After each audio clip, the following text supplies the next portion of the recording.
Right. So, piss and vinegar day 3. This is the end of my training week, and it's accessory day. So, I train my traps, my neck, my abs, my calves at the end of the week, rather than throwing them in,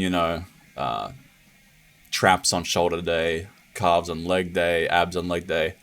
I find that those things get neglected at the end of those workouts because you're stuffed from all the compound movements that you were doing at the start of the workout, like your squats, your deadlifts, your shoulder presses and stuff. So they get neglected, especially if you're doing bullshit volume programming. But even on high intensity, I feel like I don't give them my all out. So I throw them in at the end of the week, as this way they don't get neglected. They get actual full stimulus. So I'm starting with traps, and I start with sort of a half cheat shrug. I like half or even full power shrugs in order to get the stretch overload. A lot of studies that show that traps, and even just anecdotally, you feel it with the DOMs, that traps are far more stimulated by the stretch rather than the actual contraction. So you're just kind of getting it up with a half cheat. This is pretty strict, but a half cheat of sorts to then get the stretch at the bottom, because the traps and the calves especially have such a high burden. They can take such a burden of a load that they don't really get that much stimulus from like light weight. But then I also do a drop set to get kind of a contraction part too.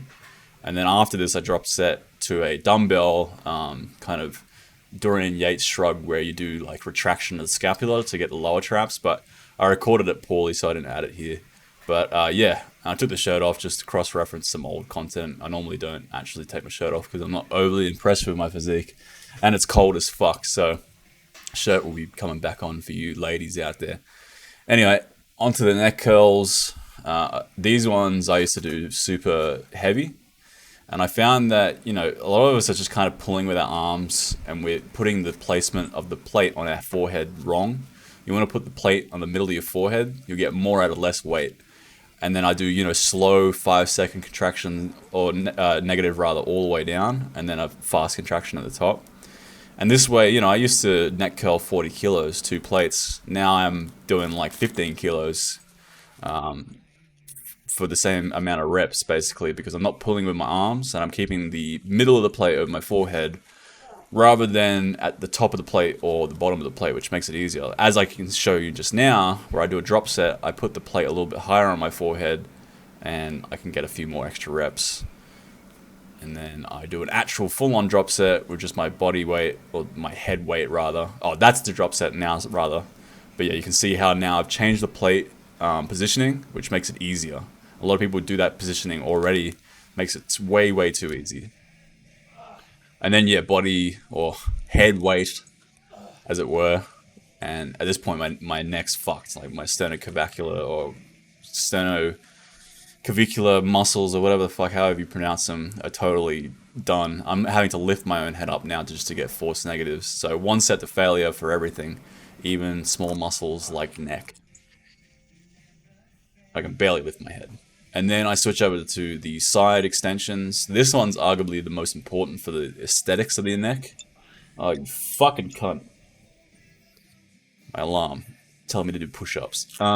This is ideally the most important movement for the neck aesthetically, because it trains the side of the neck, which gives you that kind of width, which is where most people will see you from, is from the front. So getting that wide neck, which will then in turn give you kind of a better looking jawline, which I don't have because my neck doesn't line up with my giant fucking head. But I'm trying to make it that, because it does change the aesthetics of your face, and overall just makes you look more yoked. So if you're only going to do one neck movement, ideally it would be these side neck variations. Unfortunately, I don't have a machine, because you can see it's an awkward fucking movement, holding this plate on the side of your head, trying not to get it on your ear. I've got a bunch of hair in the way. One day hopefully I can buy or build a machine specifically for neck extensions, curls, and side raises. I think would be so much better than plates. But for now, I just do it like this, and the range of motion is my head to the bench. Anything further than that, you could potentially cause a neck injury. So not too high of the range of motion on this one. And then a bit of a drop set, use some manual resistance. And if you're new to neck training, you don't even need plates. You could really just use your manual resistance. Just use your hands. And then I move on to extensions. Now, for this one, I don't push it too hard because, again, potential neck injury, potential headaches from pinched nerve and stuff. So this, I don't take it beyond failure. I just hit like my last rep that I think I can potentially hit, and then I just stop there. I don't actually hit true failure on this because aesthetically they're not super important. Functionally, they're very important. If you like to do, say, MMA or BJJ, these are super important for not getting knocked out or getting clinched. I've been king hit before, and I didn't go unconscious. I barely even felt it because I've been training my neck extensions for a long time. So, they're good for car crash, fighting, all kinds of things. So train your neck extensors, even if you don't care about the aesthetics of it. Then I do calf raises. Now, I didn't record this totally greatly, sorry. Can't see my feet, but if you could see my feet, you would see that I have my feet extend all the way down to the floor. I try to get as much stretch on the calves here as possible because much like the traps, the calves grow most from the stretch reflex, or stretching out the in the stretch, weighted stretch rather. They grow most from weighted stretching than the actual contraction. We're contracting our calves all day long. We walk, we run, we sprint, and same with traps. Our traps can take a lot of weight bearing, so the contraction's nowhere as important as that massive stretch at the bottom. And there's a lot of studies on both of the muscles responding far better from weighted stretch than the actual contraction itself. And the weighted stretch is really important for all muscles, but especially for the calves. So yeah, I stretch the fuck out of them at the bottom, and I don't get as much weight that way because a lot of people, they won't stretch it that much. And you could, if I don't stretch it that much, I could easily load the bar up 200 kilos and bang away a bunch of reps. But with that slow 3-4 second negative, and now I do a drop set with that 3-4 second negative and that massive stretch, you can get away with far less weight. And then I do the drop set unilaterally because I have an imbalance in my calves. One's bigger than the other one, so yeah, drop set unilaterally. Not super important, overly needed, but I do it anyway.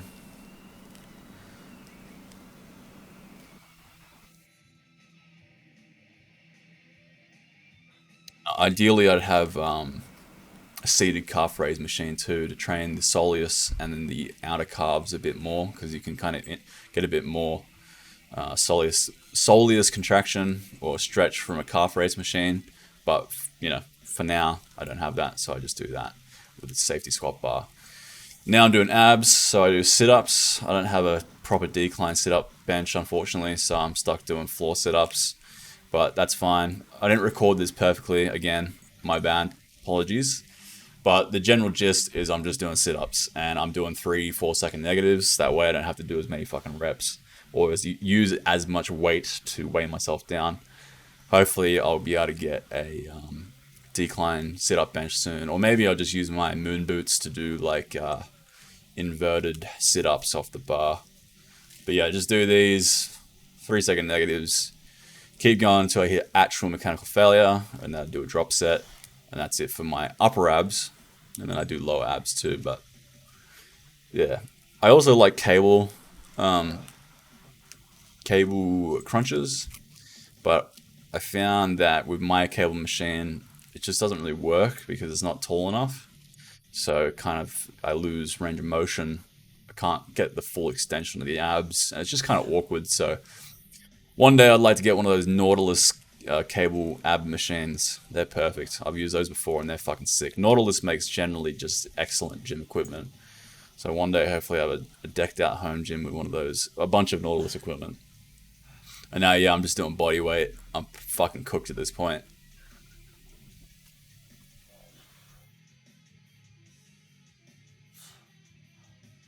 And then you can do force reps or force negatives. You pull yourself up and then use your body weight because you're always stronger on the negative than you are on the positive. So do a few force reps, and then I move over to leg raises with the cable. I don't like body weight leg raises because you can't progressively overload them as well as you can with cables. So I strap up to the cables and I do it this way, and that way I can also train my hip flexors too, which a lot of people neglect. You should be training your hip flexors, and if you're just doing leg raises, you're not really training your hip flexors because your knee's not bent. So these are really good for your lower abs, but also your hip flexors. and you can progressively overload them. I don't. I'll see a lot of people do abs and they just do body weight abs. And it's like, well, that's like doing push-ups and expecting to get huge pecs. Like eventually you need to add weight, and then the same goes for abs. You should be adding weight. You should be getting stronger. And yeah, you can add reps, but you'd be fucking adding reps on sit-ups for eternity if you don't add weights. And eventually it's just redundant numbers. You're doing like 50, 60, 70 sit-ups. What's the point? I'd rather save time and do, 8 sets of 12 like I do every other muscle. People always train abs, 15, 20, 25 reps, or seemingly they do. And it's like, why don't we just train it as we do everything else with, the 6 to 8, the 8 to 12 rep range.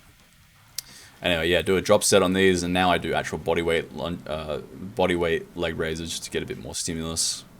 Can't really hit failure, but it's just kind of to burn out my lower abs.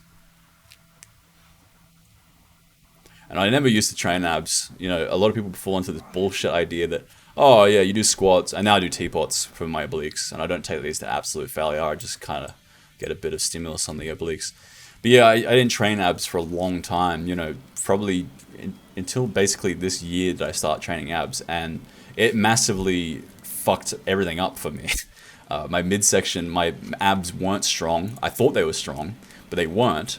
Because everyone goes, I squat, I deadlift, I brace, so, my abs are strong and they're developed. No, they're not. They're nowhere as developed or as strong as if you were to isolate them. It's the same as with biceps. You don't just do chin-ups to hit biceps indirectly. You do bicep curls, you do hammer curls, you do all the different variations of bicep movements to get your biceps optimized. So, if you don't train abs, you are missing out, and you're missing out in so many different ways. Injury prevention, aesthetics, you won't see your abs for a very long time while cutting weight. I'm relatively low body fat now, and I still can't see my fucking abs because they're underdeveloped. So next time I bulk up, I'm going to hit my abs real hard, make sure I develop them big. And that way, next time when I cut weight, when I hit, 13, 14% body fat like I am now, I'll actually see my abs. Whereas right now, it might not be until, 10, 11% body fat until I see my abs. And that really fucks you up aesthetically. And injury wise, and you'll be limited by your ab strength in the deadlift, the squats, and all these different movements. So train your abs. Don't be a pussy like I was for years, thinking that you got enough with just deadlifts and squats. You gotta isolate. Anyway, that's it for today. I'll see you guys tomorrow. Bye bye.